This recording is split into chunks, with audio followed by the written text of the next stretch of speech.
Hi, everybody. We're going to talk about the question 2 prompt from the Lang mock exam. This is the one over Gandhi. So if you haven't taken the time to reread the prompt and the passage, you may want to pause, do that, and then come back. We're going to start with some documents that College Board produces every year and makes available that can be really useful to us and put this question into some context beyond just, hey, let's talk about Gandhi and Brits and all that. Every year, they give us a scoring statistic based on the 3 essay prompts on the test. And so they produce for us what the mean score was, which is roughly the average, but we'll use mean more often if we want to look at stuff like standard deviation and statistical pieces. So in 2019, these essays were scored on the 9-point scale. You notice that question 2 is the lowest scored of the 3. Traditionally, this is the way it does fall. It is not always this way, but traditionally, the rhetorical analysis is the lowest scored simply because it does require lots of skills and pieces to it.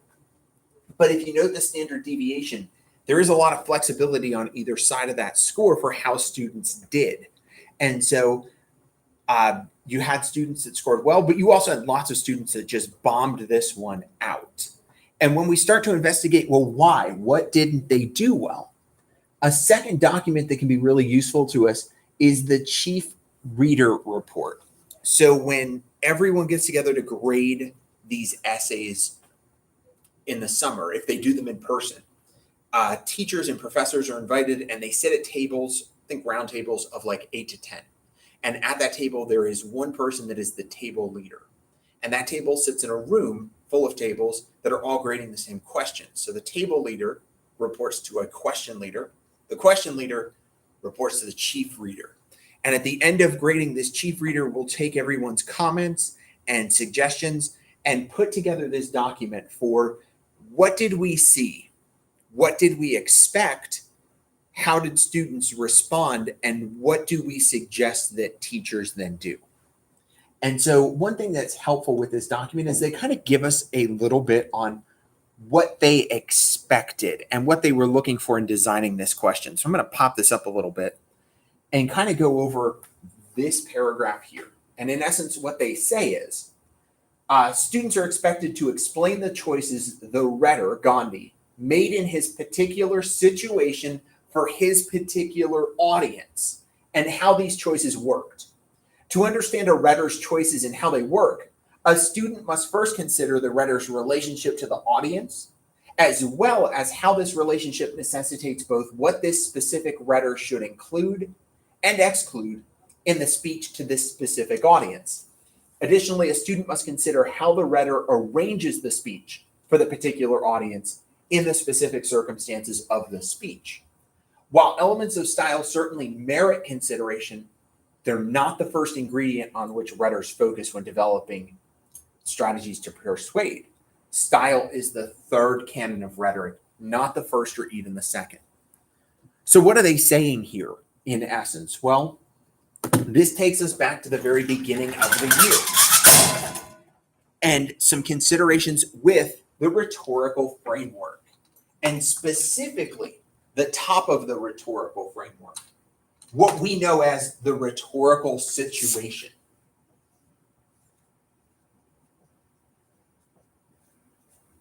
So as a writer, a speaker, a presenter has that initial push, their exigence, they do consider those issues like audience and purpose. What they noticed, and I would agree, what I noticed that students wanted to do on this essay, let me pull you a little closer, is they wanted to focus here more. What are the surface features and the rhetorical strategies that are made? While they ignored this, they didn't even consider purpose.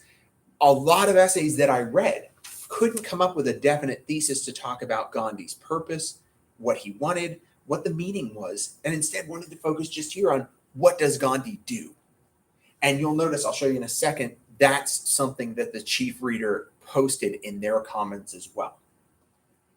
To sidestep for a moment, we want to consider what an argument really is and how it functions within this rhetorical situation. And so To kind of diagram this out easily for all, this isn't anything new. This is just a way of repurposing this. Realize that within that argument, within that letter here, there are three sides to it. The writer or speaker is going to present their opinion to an audience, and their opinion is based on a subject. Now, the audience has an understanding of the subject and is looking at the way it's presented by the writer. And then in the middle here is the intention. The intention exists separate. It is something that is read into by the audience. It is something that is projected by the speaker because it's their purpose. And it exists outside of the subject. The subject is what it is, but the intention of the speaker involves the subject but is separate.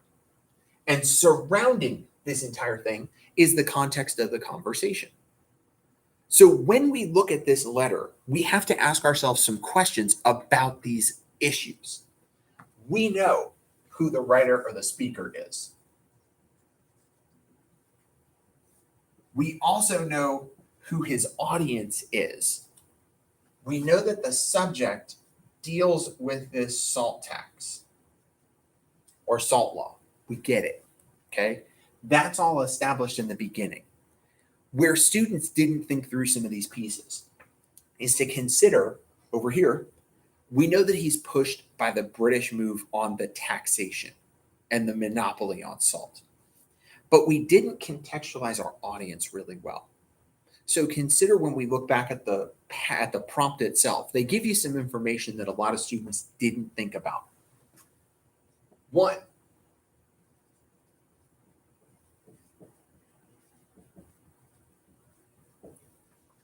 we know that Lord Irwin is defined as the audience, but we didn't take the time to process, okay, who is he? Lord Irwin represents the British interests. And then within this, we also have to consider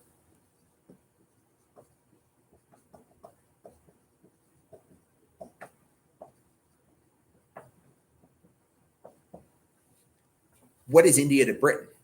They do tell you this in the passage by mentioning that it's a colony. As a colonial person, as a member of the colony, if you will, that's going to change Gandhi's approach in how he is speaking.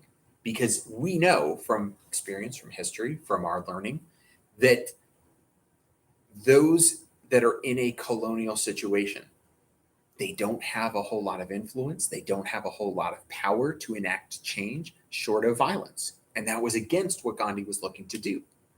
And so we know, or at least we should know, that the audience is going to determine the register, how we're going to speak. We speak differently to different audiences. Think about how you speak to your friends versus how you speak to your parents versus how you speak to your grandparents. They may be very different. If they're not, I don't know, something's wrong with you. But we do often approach those situations differently. So when we consider these pieces, it's going to help us to get to what the prompt is asking. Because remember, the prompt is asking about the rhetorical choices Gandhi makes. And instead of going here, by focusing up here, we start to look at how is he framing this argument? And we don't lose track of this. What is it that Gandhi wants? Some ways that we can help to contextualize some of these pieces, especially if you are just frustrated and struggling with, I don't understand what to do with this passage, or I don't understand this passage. Do a little bit of work on characterization.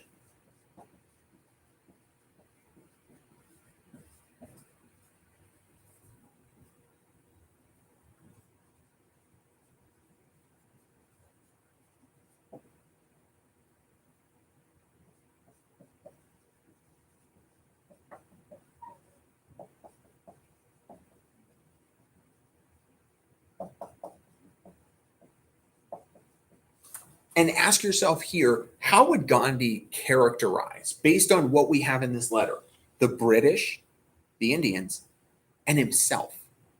Think about writing them as single sentence statements. And if we can start to see, how does Gandhi characterize himself in this letter? How does he characterize the British? How does he see the Indians as being here? We now start to understand a little bit better to looking at what's his purpose. Now we get it. He doesn't want them to put the SALT tax in. We can even go as far as to saying he is trying to warn them of the actions that he is going to take if they persist. Okay, great. But what we notice is that if we can be a little more specific about what he wants and how he's going about getting it, how does he present this? Notice we haven't engaged even logos, pathos, ethos. We're not even down here.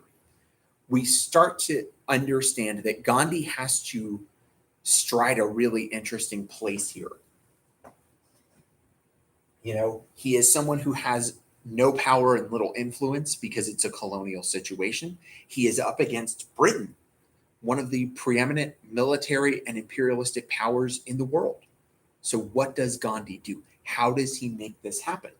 He figures out this approach where he has to be both forceful and clear and directive, but he also can't be threatening and he can't be intimidating because he can't. He doesn't have that. So if you can see that complexity in how he's approaching this rhetorical situation,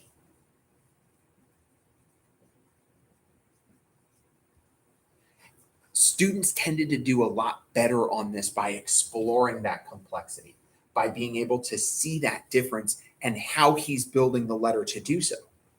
Now, there's one more thing I want to point out about the prompt itself before we move on. Organization exists here. After we've considered this and we've started to think what appeals are going to work to hit this audience, we think about organization. And if you look at the prompt tells you a bit about this letter and what it is we're getting. What we are getting here is the conclusion. If you watched yesterday's video, we talked a little bit about how introductions funnel. We bring a reader in from a broad context and we funnel them in to seeing our point, our perspective, and what we want to address. Conclusions work in the opposite way. We broaden the context back out. We've addressed the topic, we've discussed the topic, and now we broaden back out to almost answer the question of, so what? Why have I taken the time to write this letter? What do I want to look at? And if you consider the fact that this is a conclusion, remember we summate our points in our conclusion, we restate or reaffirm, and then we get to that really like, what is it that I want? We restate our purpose. So some things that I would suggest that you do before we move on, and it might be a good thing to stop this in a second, go back and look at the letter again and do one simple task. Identify the lines where Gandhi most specifically states his purpose. What is it that he is hoping that this letter will do? What is it that he wants to see action on from the Brits? What is he getting at? That's going to help us to be able to state this meaning. And again, students had trouble here. They had trouble connecting these things to the central meaning and the purpose of the letter. Instead, they wanted to live down here and just point out random rhetorical strategies that Gandhi's using. So if you can find, hey, what are those points? It may be able to help guide you to going forward. Now, I'm going to switch and go back to the screen for a second.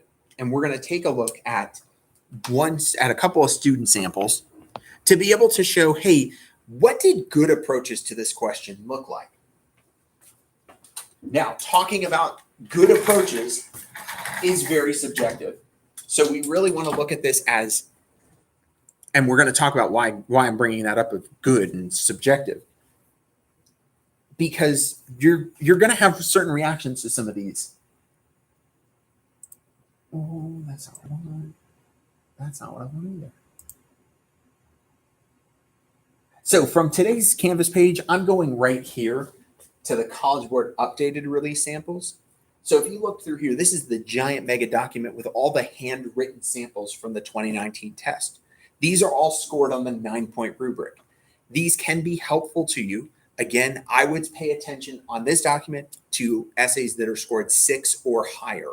I would avoid a 5. 5s are pretty general. And of course, anything below that was not successful. I'm going to come to this one, and we're going to put some attention towards sample PP. So if you take a moment, you can pause the video to read this on your own and then come back. and we're going to discuss sample PP. Okay, so I'm assuming you're back. A question that I always ask with this one is, for a first impression, like, what do you think? And students tend to look at me and go, this got all the points that are available? Yeah.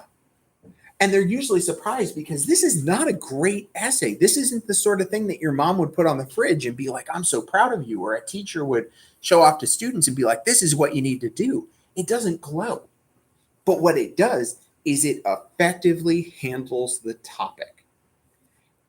If you look, notice that here we have an introduction of that complex idea. In your introduction, they describe Gandhi's conciliatory yet forceful tone. In being able to understand that push and pull that we talked about, they're putting it to words. You'll notice that their topic sentences focus on meaning. They're not focused on device. They're not focused on what Gandhi does.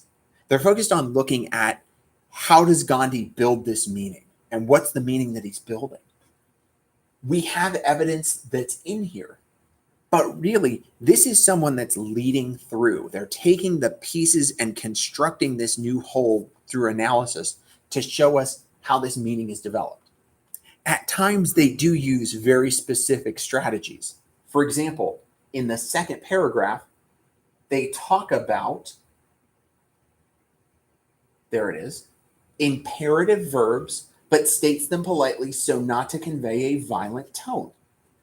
Now, if you start to take a look, we don't have a ton of that shown. He doesn't use a great bit of evidence, but it's definitely present in there. It is also present to some degree in what he's showing. So is this the best essay in the world? No. But if you notice, it gets better as it goes on. This student clearly understands how this letter works to achieve a purpose, and it stays focused on that bigger meaning. He doesn't get lost in the weeds of, let me point out a metaphor. Look, he repeats evil and doesn't really have anything to say about it. Everything is purposeful. Now, if we contrast that with the second sample that's here, they've given us two samples in this sample set that received full points, all 6. Here is sample SS. This is the second one. You might want to pause to take a look. And looking at this first paragraph that they write, they're able to broaden this context out. And within one paragraph, draw a line from Henry David Thoreau's approach to nonviolence to Martin Luther King to Gandhi. And being able to show they have an understanding of the topic. Now, remember, this is a student in your situation. They took the test, and in 40 minutes, this is the essay that they came up with. This is the kind of student that is probably been doing work like this for the majority of the year. It is well constructed. It is well focused. It is thoughtful. Now, as you get into their paragraphs, oh, now it doesn't want to work. There, it's going to move. As you get into their paragraphs, you may be a little bit cheated. And when I say that, you may look at some of their constructions and feel like, oh, all they're doing is just summarizing. Here they talk about the theme of tyranny. And you're like, they're just connecting these quotes. Like, it's there. I think it comes off that way because this is a really obvious theme that's present in this letter. You probably didn't need to read the letter to guess that that was a theme. By reading the prompt and seeing that we're talking about a British colonial situation, you could probably guess that a colonized people is going to talk about tyranny. He's connecting the quotes, but notice that this idea is the central kind of thought here.